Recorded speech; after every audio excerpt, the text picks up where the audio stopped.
আসসালামু আলাইকুম ভিউয়ার্স, কেমন আছেন? আশা করি সবাই ভালো আছেন। চলে আসলাম জবলে নূর, যেখানে কোরআন নাজিল হয়েছিল। দেখেন, একটা সময় একজন উঠতো অনেক কষ্ট করে, কিন্তু এখন সৌদি আরবের সরকার এই পাশ থেকে এই বিনোদনের স্পটটি তৈরি করেছে। এখান থেকে চা, কফি এবং কোনো শপিং করতে চাইলেও করা যাবে। অসংখ্য স্পট এখানে তারা তৈরি করে দিয়েছে। দেখেন, এই পাশ থেকে হাজিরা যাচ্ছে। দেখেন, আমি আপনাকে একটু জুম করে দেখাই। যে দেখেন, হেঁটে হেঁটে উঠতেছে উপরের দিকে। এরা সোজা এখান থেকে হেঁটে হেঁটে হেঁটে হেঁটে হেঁটে ওই যে পাহাড়ের চূড়া, ওই যে পাহাড়, এটা হচ্ছে মূল পাহাড়। ওই যে দেখেন, এখানে অসংখ্য লোক আছে। যদিও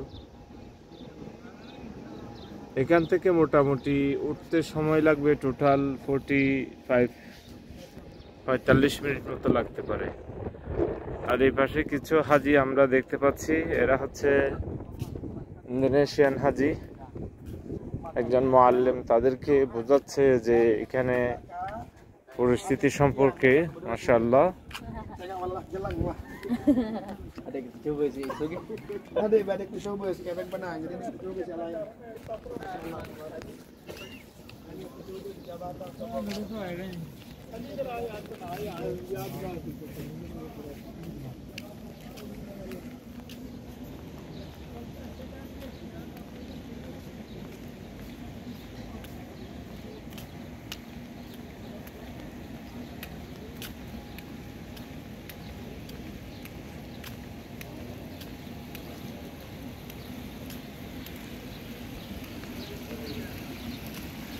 পানির একটা সুন্দর সিস্টেম তৈরি করে দিয়েছে এখানে। দেখেন, হেরা কনসুলেট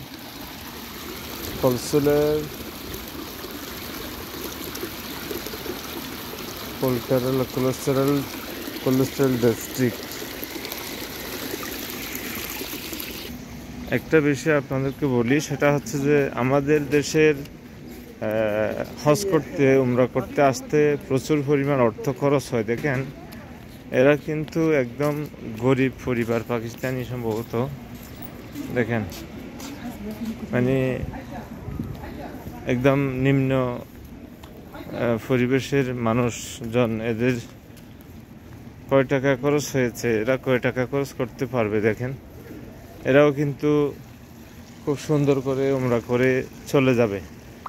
কিন্তু আমাদের দেশ থেকে আসতে বিরাট একটা আয়োজনের প্রয়োজন হয়। দেখেন, এখানে বেশিরভাগ পাকিস্তান, ইন্ডিয়া এবং ইন্দোনেশিয়া, অন্যান্য দেশ থেকে আসতে তেমন অর্থ খরচ হয় না।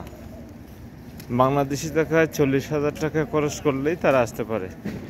কিন্তু দুঃখের বিষয় হচ্ছে, আমাদের বাংলাদেশ থেকে আসতে, উমরা করতে আসতে মিনিমাম 1 লক্ষ টাকার নিচে হবে না। আবার এখানে আনুষঙ্গিক খরচ আছে, তো সব মিলিয়ে 2.5 লাখ টাকা খরচ হয়। কিন্তু আবার যদি হজ করতে আসে তাহলে কিন্তু বিশাল অঙ্ক, 5 লক্ষ 6 লক্ষ টাকা। তো এই জিনিসগুলো আসলে দেখা দরকার আমাদের সরকারের। যদিও এখন, আগে তো উমরা করতে আসতে প্রায় 2 লক্ষ টাকার উপরে খরচ হইতো, কিন্তু এখন শুধু সরকারি ফি এবং তাদের যে কস্ট, বিমান ভাড়া, এগুলো মিলিয়ে হচ্ছে 1 লক্ষ টাকা মতো খরচ হয়। 1,20,000, 1,25,000, 1,10,000 এরকম। এখানে আসার পরেও আবার খরচ আছে। তো দেখেন, আমি এখন একদম মেইন গেটের সামনে চলে আসছি। পাকিস্তানিরা এখানে ওই পর্যটকদেরকে পর্যটকদের নেই আমার গাড়ি হ্যাঁ, পর্যটকদেরকে নেওয়ার জন্য এখানে তারা দাঁড়িয়ে আছে। অর্থাৎ বাড়ায় গাড়ি চালায় তারা। ওকে দর্শক, সবাই ইনশাল্লাহ ভালো থাকবেন। আল্লাহ হাফেজ।